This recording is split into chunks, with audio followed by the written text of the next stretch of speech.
Greetings and welcome to another Pokemon 2019 or Pokemon Journeys anime episode review. This time I'm talking about episode 63, so let's get to it. Now before we get to the episode, I just want to point out that they updated the intro that plays at the beginning of every episode. They updated the segment where Ash, Go, and their Pokemon pose for a picture. Prior to this episode, Dracovish and Grookey were not featured here. Farfetch and Sobble did appear in this segment before episode 63, but since they evolved recently, they should appear as Sirfetch and Drizzile respectively instead. In episode 63, the segment was finally updated and now everyone shows up as they should, which is a nice touch. So now, let's get to the actual episode. Episode 63 begins in Ceres Institute where everyone is watching footage of the Marine Athletics race, which takes place in Lilycove City. This race is an open water obstacle course for Pokemon and trainers. A Vaporeon soon appears in the video and Chloe's Eevee starts cheering for it. Eevee is very happy to see Vaporeon and she even imagines herself swimming like a Vaporeon. She even becomes a Vaporeon in her vision. Professor Cerise says that it's not surprising that Eevee is so interested in Vaporeon since she might become one someday. Chloe shows interest in Vaporeon as well as a result and she recalls what Matsubara said in episode 49 with regards to Eevee and her inability to evolve. Krisa says that she actually knows Vaporeon's trainer because they went to the same university and she offers to contact him to arrange a meeting. So, Chloe decides to go meet Vaporeon because she wants to learn more about Eevee's evolutions and Eevee also wants to see Vaporeon. They both head to Lilycove City alongside Ash and Go. They go to the Marine Athletics racecourse as soon as they arrive in Lilycove City. Here they talk to an attendant who tells them where to find Kairi, Vaporeon's trainer. Kairi happens to be training in the nearby beach, so Chloe, Ash, and Go head there to search for him. They soon find Vaporeon who is leaping out of the water and then Kairi shows up. Everyone congratulates Kairi for winning the Marine Athletics race, and then Kairi calls for Vaporeon so that everyone can meet him. Vaporeon greets Pikachu, Eevee, and Grookey and then they all go for a swim together. Meanwhile, Kairi tells Chloe, Ash, and Go that they should enter the kids' Marine Athletics race since it will be held the next day. Chloe is noticeably hesitant but Ash and Go happily accept. And Ash sends out Dracovish saying that this will be his partner for the race. Here it is, the Pokemon we have been waiting for. Now Dracovish greets Ash right away by biting him, which is pretty funny. Now I say biting, but this is more devouring something rather than simply biting it. Ash has had Pokemon in the past that bite him to show affection, but Dracovish takes this a step further. This is something that would normally happen to James. Also, Kairi shows concern for Ash, but Ash says that it's fine. It's something that happens all the time, and I thought, well, yeah, it happens every time Dracovish appears, which has happened twice thus far, including this episode. So it does not really happen all the time since Dracovish appears very little. Ash then wonders what Pokemon Go will use, and Go says that he has too many options, so it's hard to choose. All I could think here was, man, what a show-off. In the end, Go chooses to use Dugong. Now again, Chloe was noticeably worried when Kairi said that they should participate in the race, so I thought that maybe she was not sure if she really wanted to be in the race, but it turns out that she thought that she needed a water-type Pokemon to participate, and since she only has Eevee, she thought that she would not be able to take part in the race. But Kairi tells her that she does not need a water-type Pokemon and she can participate with Eevee, which makes Chloe very happy and Eevee also rejoices. So they all decide to practice for the race together. Now I love how Dracovish swims very slowly. Like Dracovish really struggles to swim. So Ash tries to push Dracovish so that it can go faster, but it's no use as Dracovish eventually sinks. However, once Dracovish hits the bottom of the ocean, it starts running underwater and it goes very fast. Now I don't know why, but it was hilarious to see Dracovish run underwater. Maybe it's because it's so random. Dracovish tries to swim but it sinks, and then it runs underwater. All of this without ever changing its clueless expression. That suggests that Dracovish just acts on instinct, and it does not actually think. A group of Gorvis then appears and Go tries to catch one, but he fails because he can't throw a Pokeball underwater. Meanwhile, Dugong is infatuated with the Gorvis, though it is soon sad because the Gorvis leave. The practice then moves to the actual race course while the opening plays in the background. The Pokemon all try to jump and hit a bell. They all succeed except for Dracovish, who clumsily tries to make the jump, and Eevee, who tries her hardest but still can't make it. Pikachu, Eevee, and Grookey then try to jump onto a slide, but they can't make it. They are all initially sad except for Grookey, who is angry instead. However, they soon get the chance to reach the slide since they get a lift from Dracovish, Vaporeon, and Dugong. All the Pokemon then slide down together, which is a sweet and endearing moment. Pokemon and trainer are then seen surfing together. The practice ends in the evening, at which point everyone sits down to eat together at a nearby restaurant. Now, I love how Dracovish eats. It crouches down and it eats with its little fins, which I think is adorable. Kairi says that Chloe's Eevee is cute and that she brings back memories. He then reveals that he got his Vaporeon when Vaporeon was still an Eevee. So Chloe wonders, why did Kairi decide to evolve his Eevee into Vaporeon? Kairi says that he is a pro surfer and his Eevee was always there with him. His Eevee loved the sea, so one day Kairi decided to surf with his Eevee, and in the end, the decision to evolve into Vaporeon happened naturally for both of them.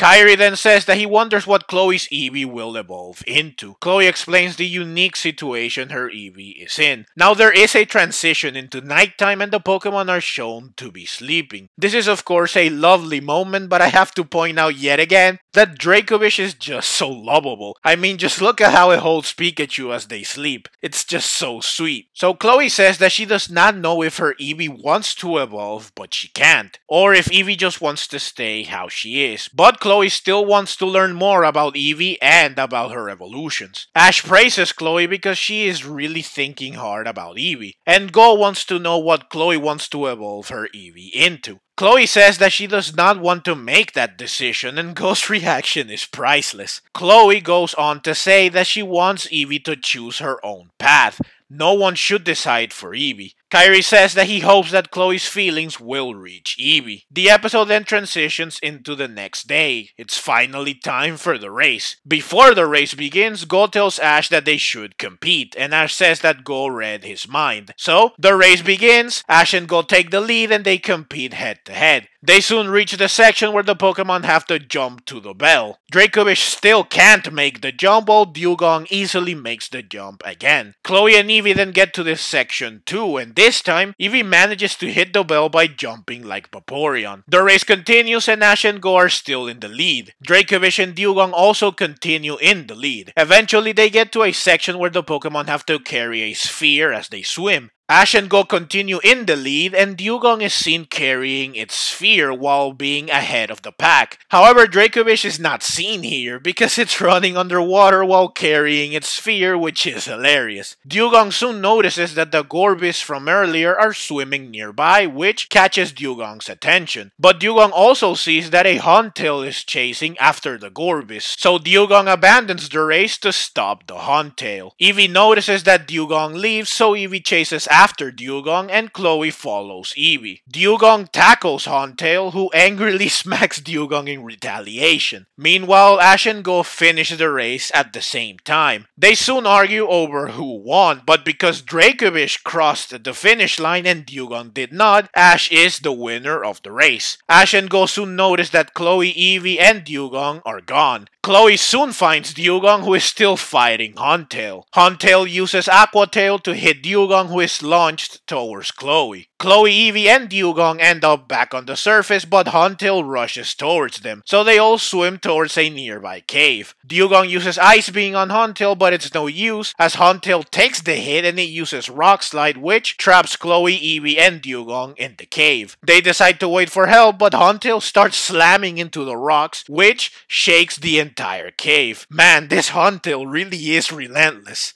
Vaporeon soon attacks Huntail with Swift, but Huntail still refuses to back down and it uses Crunch or Bite to attack Vaporeon. Meanwhile, Dracovish tries to use Water Gun to break through the rocks that block the cave, but Water Gun is not strong enough. Go wonders if Dracovish can't use something stronger, and Ash says that he doesn't know. Dracovish has only used Water Gun prior to this point. So Ash turns to Dracovish and he says, "Can you use something stronger, something like Fishious Rend?" Rend. Dracovish is initially like, what? So Ash says, oh, it's fine if you can't, but Dracovish soon is like, oh, Fishious Rend, you got it, boss. And so Dracovish uses Fishious Rend to break through the rocks. Fishious Rend is the signature move of Dracovish and Arctovish, so I was hoping to see it when Ash's Dracovish got to battle. This is not a battle, of course, but I am still glad that Dracovish does know the move. And it is cool to finally see it in action. Chloe, Eevee, and Dugong exit the cave and they reunite with Ash and Go. However, their happy moment is short-lived as Huntail rushes towards them with Aqua Jet. Like seriously, this Huntail just does not quit. Vaporeon uses Hydro Pump to stop Huntail in its tracks, but Huntail still keeps pushing. Eevee then starts to glow blue, which shows her intent to use Hydro Pump via Copycat. So, Chloe calls for Hydro Pump and Eevee uses the move to hit Huntail as well.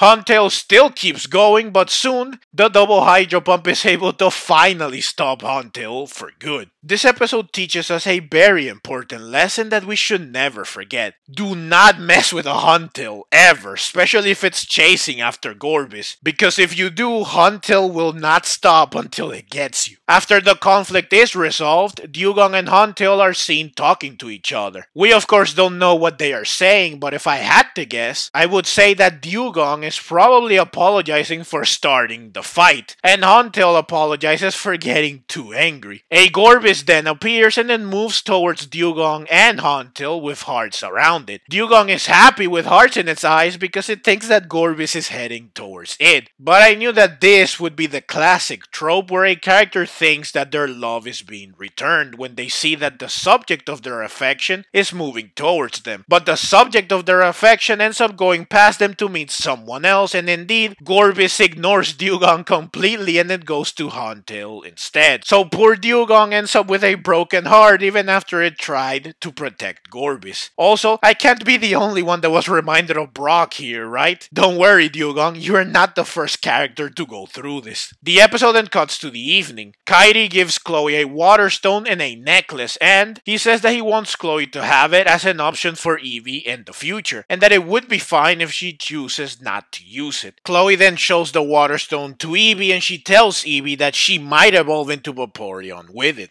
Chloe then says that she wants Eevee to choose carefully because Eevee has a lot of possibilities. Eevee then almost touches the stone, but she ultimately does not touch it. I knew that Eevee would not evolve so soon, so this is not surprising. Chloe realizes that Eevee understood what she said, so she tells Eevee that there is no need to rush to a decision, and that's the episode. Overall, this was a very fun and enjoyable episode. Dracovish absolutely stole the show for me with how random, hilarious, and entertaining it is. And Dracovish also stole my heart with how lovable and adorable it can be. It was also great to see it use Fishious Rend. Hopefully Dracovish will receive a lot more screen time going forward because it is such a great and fun character that it would be a waste not to give it more chances to shine. And I can't wait to see it battle in episode 65. I also love what is happening with Chloe and Eevee. Instead of having Chloe decide what Eevee evolves into, Eevee is the one that gets to choose, which is nice, and Eevee does not have to evolve at all if she does not want to. This reminds me of Ash and Pikachu because Ash could have forced Pikachu to evolve a long time ago, but ultimately he let Pikachu decide and Pikachu chose to stay unevolved. It's great to see that the Pokemon are given the freedom to choose what they want as well. They are living creatures after all, so they should be able to choose how they live. And the trainer should not be the one that makes every decision, especially if the decision affects the Pokemon in a big way. In Chloe's case, it's fitting that she would leave the decision up to Eevee because Chloe disliked the fact that her classmates were deciding her future for her. So it makes sense that she would not do the same to others, especially someone she cares for. I really like this dynamic between Chloe and Eevee. Now, I said in my preview discussion of this episode that it's interesting that Chloe's Eevee only knows one move, Copycat, which fits her perfectly considering she loves to mimic others.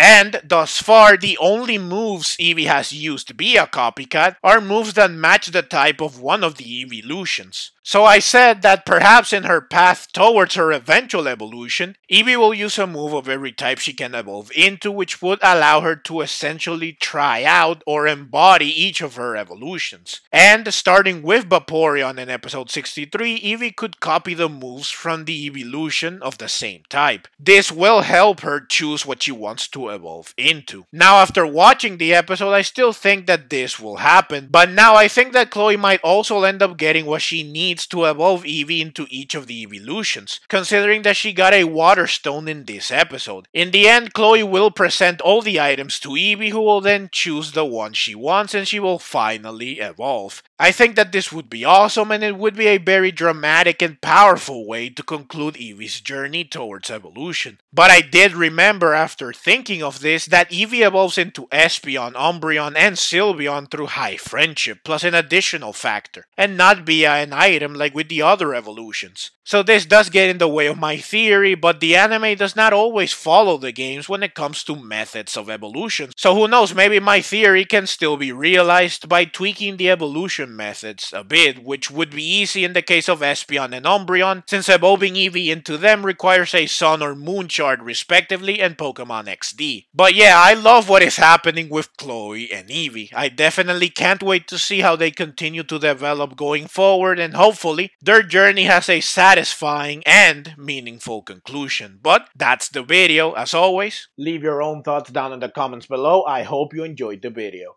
If you did and would like to see more like it, then please consider subscribing to my channel. I love Pokemon and I love making videos on both the anime and the games. Also, please consider clicking the links on screen so that you can check out more videos like this right away. Thank you very much for watching, and let's meet again in the next video.